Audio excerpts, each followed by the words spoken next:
our coffee chat.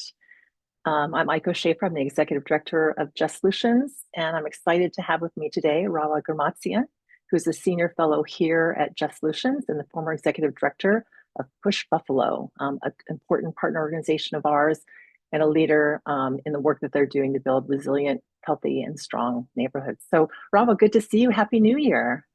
Happy New Year to you, Aiko. This is our first conversation in the new year. It is, and I'm really excited about this. I've been looking forward to hearing your words of wisdom as we head into the new year and try to make sense of what's happening, what we expect in the future, and what we think we can do about it. But before I do that, I wanted to congratulate you and the city of Buffalo for receiving the Federal Community Change Grant. It's such a big deal. I know you've put a lot of work into it, and a lot of folks there in your community have. So congratulations. Help us understand, like, what does that mean for your community to be a recipient?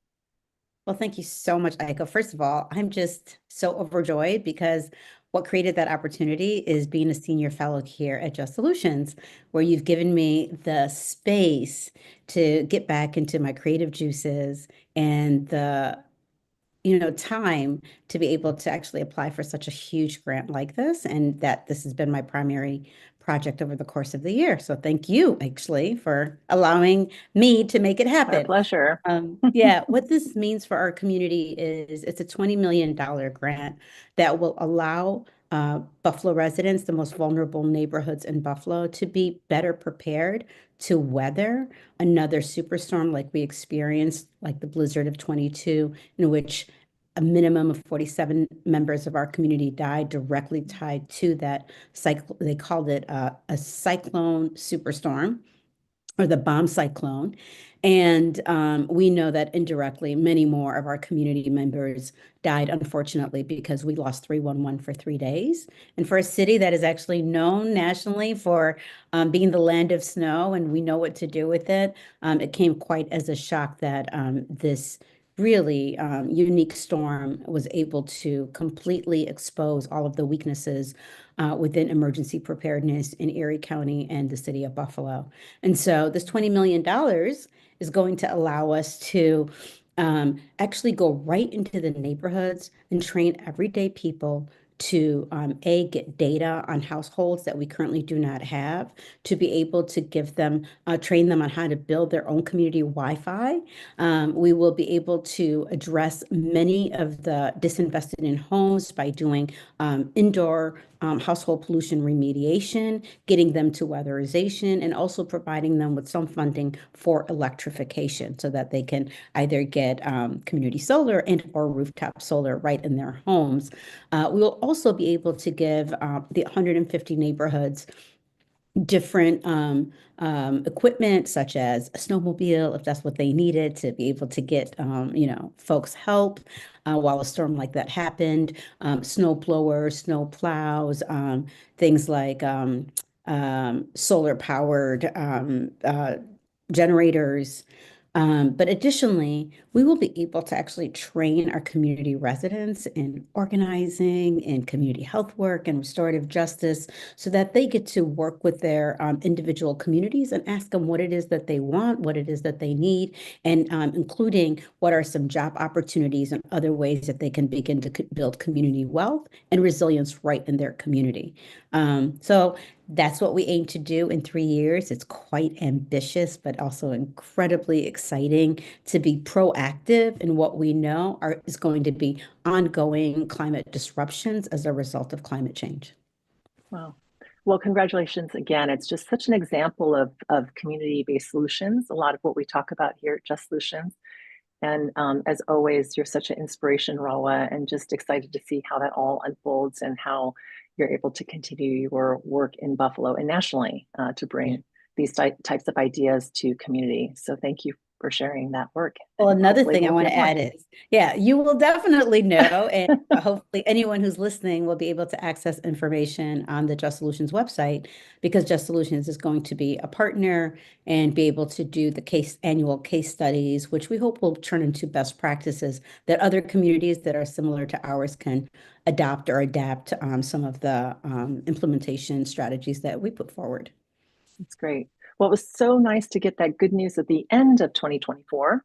Yes, And so part of our coffee chat, although, are you drinking coffee? I realize I'm I not, don't and have I'm sad coffee. about it. Oh, so sorry. I wish I could give you some through the internet. I'm not drinking coffee. It's a little too late for me. But anyway, I think a lot of us share any time of a new year, right? Every year, I think we look to the new year with optimism and hope in what's possible. I think you and I talk about our optimism, but I think in particular for those of us who work on environmental justice, we're looking into 2025 with some reticence, some concern, fear, whatever the term may be, and where you are at. And so I'm just excited to have this time with you, Rawan, to be able to share it with other folks, to hear your perspective, as we turn this corner into 2025, and just to kind of think about what might happen. We don't know, right? We're speculating here in our conversation, but wanted to at least share this conversation that Raul and I are having with everyone else. So, as a longtime environmental justice activist, we just experienced all of this success, right? Deep commitment to environmental justice that we saw at the federal level, the opportunity to have resources moved to communities so that they can begin to advance their ideas and community needs. And so, as we head into 2025, given what we know, we have a new president about to take office in 2 weeks. We have a Congress, congressional makeup, obviously a new administration, and all the agencies will change. So how are you feeling? What are you thinking about? Are you concerned? Are you scared? Like, how are you thinking about things as we head into 2025? Yeah, that's such a great question. As you know, I am such an optimist, but I'm also incredibly pragmatic. I like to deal in reality. I love to dream things and I love to really focus on the future, but I also like to meet the moment where it's at. And I am incredibly concerned, sometimes scared, especially as a woman of color. Um, and even with this new grant opportunity that we have is, we got that grant. It's an unprecedented, the Inflation Reduction Act was unprecedented. It was huge. And we've never seen this kind of investment directly to frontline communities. So, we've been really hopeful, really excited. And as you know, Biden was a great president, but he did not make that decision in a vacuum. It happened because of decades of organizing by folks like you and so many others in the field in the environmental justice community. So it was exciting that we were not overlooked this time and that investment happened. And my big concern with that, honestly, is we know under this administration that has so many people who are climate deniers, so many people who, want to undo what has been done with DEI and the success and the progress that BIPOC communities have made, queer and trans communities have made, is really alarming. But I think for me, the pragmatic side of me says, okay, we need to be clear-eyed. We need to expect that there's going to be a lot of pushback, a lot of challenges. They are going to try to undo, or at the very least, play some games with us being able to actually get the funding into our bank accounts to be able to do all these amazing things that we've said we want to do. And so I think that we just have to do a lot of organizing. I think we have to expect that these things are going to happen and be prepared to not be reactive, but to respond, and to respond in a way that says, we knew this backlash was coming, and we're going to use this moment as a springboard actually to leap even further than what we anticipated could possibly happen. I guess my biggest fear in being sort of, you know, trying to be really positive about it is that I'm also being very clear-eyed that we've never been here before as a country where we don't have the kinds of checks and balances that we thought were really part of our democratic system. And so this is a moment to also reinforce those systems and actually create the kinds of checks and balances where not one side is able to tip the scale with the kinds of repercussions that we're dealing with. And how do we insert logic and science into these new ideas that we would like to propose to be part of our democracy? Because it's really frustrating for me to continue to debate if climate change is real, especially when we are living at a time of a changing climate globally, and we're seeing those impacts every day. And each time that we feel the sort of pushback and have to go backwards a little bit is precious time that we no longer have. So I think those are the things that concern me. And as you know, I mean, I'm the mother of an 11-year-old. So I have a young child, and I'm constantly worried about, the planet that he's going to be living on in the next generation. So those things all concern me. It's what gets me up out of bed early in the morning every day and wanting to fight. But I do want to, whoever is listening, now is just not a moment to kind of take a seat back. It's not a moment to stick your head in the sand. Now is really a moment where we need everybody to understand what are our civic rights? What are our civic duties? And what are our civic responsibilities? All of those things are very different in the ways, the beautiful ways that the hope for democracy is built into our Constitution. And you know, get up and fight. Now is your moment. And if we all don't get up and fight for them, actually, then we will lose some of our civic rights. We will lose some of our civic responsibilities, and because we haven't done our duties nor done our responsibility for them, right? And so I think that is the real danger that we're in. Yeah. No, so much that you shared and so important in this message in this moment. It's just easy for us to run away. I think people are very tired.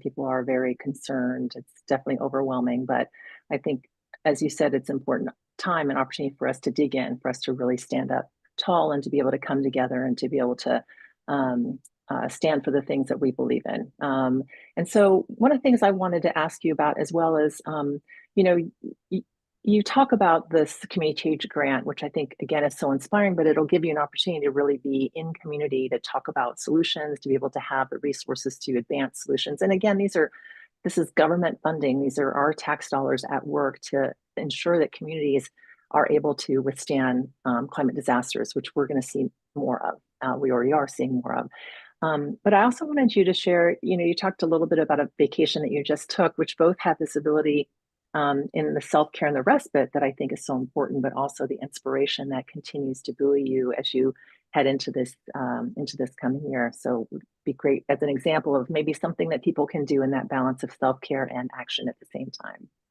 Yeah, you really hit the nail on the head, which is, especially by the end of last year, we were all just so tired. And yeah, and also really thinking about what future's in store for us. And so, as I said, I have an 11-year-old, and I thought about what would inspire me and what would inspire my child. And also, he's a little Black boy in America, and I thought it was really important for him to understand where he comes from, right? What is his legacy and the history? And that, again, I always want to remind everybody that we are never powerless. In any moment, we're never powerless. So I decided that we were going to go on a traditional, good old-fashioned road trip. And so I live in Buffalo. We set out the day after Christmas, and we picked up my 15-year-old niece in Philadelphia, and we drove to Atlanta, where we did several days of both fun things like going to the aquarium, which is pretty amazing, but also going to the Civil Rights History Museum and the legacy of Dr. King, and learned a lot of history.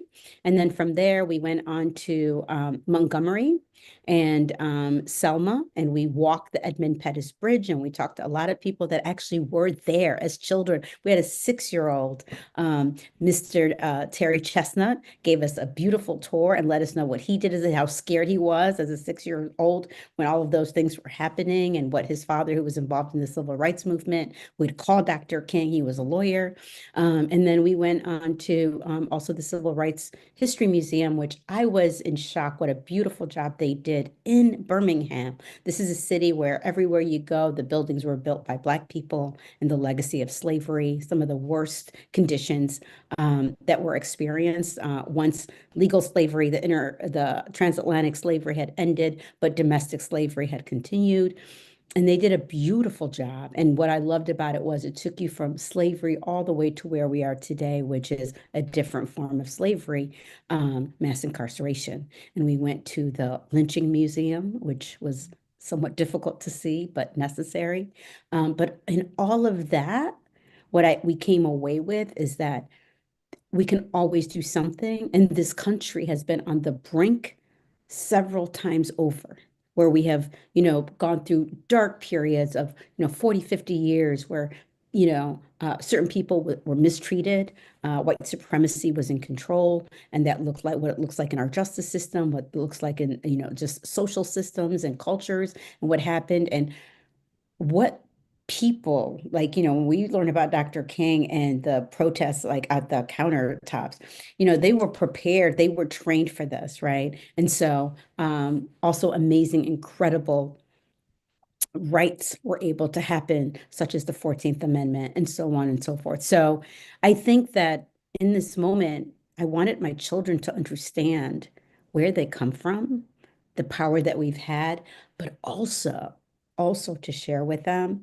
that all of the rights that they're currently enjoying, um, they can be taken just as easily, right? It is not promised to us that democracy, because we're a young country, is still a very fragile thing for us, right? And that there is more work that we have to do to solidify equal rights moving forward, right? From generation to generation. So, they were great. I also will just share one quick little story about that, which is on the drive home, because it was quite boring and it was quite a long drive.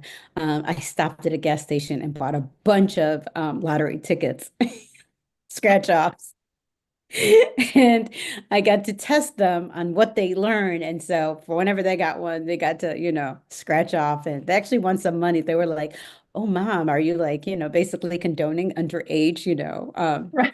lottery?" I'm like, "No, I am not." But I personally wanted to know what you had learned. So it was really just a fun way to spend the time with them and to continue to deepen the conversations of what they had witnessed. Absolutely. And the things that we do as mothers to keep our children entertained and focused on long drives. Well, Rawa, it's always a pleasure to talk with you. There's never enough time in these moments of the live stream and where we are. I know that there's some questions in the chat that came up. We may take those on after. So for those of you who are wanting more, this is just a teaser. Just Solutions started in the spring of last year by bringing together other national organizations, state organizations like Push Buffalo and others who are in the field to begin to prepare for what the future might hold under different administrations. And we had the forethought rather, to think about the possibility of our current situation. And that is the upside of the environmental justice movement, is we're always hoping for the best and prepared for the worst. And so in that moment, we have compiled a comprehensive document that we will be releasing in about 2 weeks to compile. It's a compilation of all the possibilities of things we can look for, what to expect, what we can do, both in terms of policy, in terms of legal strategies, as a guide for advocates out there to know what they can be doing, what the possibilities are, what you can do in your state, what you can do in your city, and so much more. So please stay tuned here to the Just Solutions space as that rolls out, and more to come. So thank you all for joining. Rawa, such a pleasure to have you here. And again, love working with you as a senior fellow. Our senior fellows, we have 6 of them, are seasoned advocates, policy experts, scientists, researchers focused on the nexus of climate justice, equity, housing, economics, jobs, all the things that we need to be thinking about as we think about communities that are thriving, healthy, and strong. So thank you, Rawa, for being with us today. And thanks everyone for joining us. And again, Happy New Year's to those of you who celebrate New Year's on January 1st. Thank you, Aiko.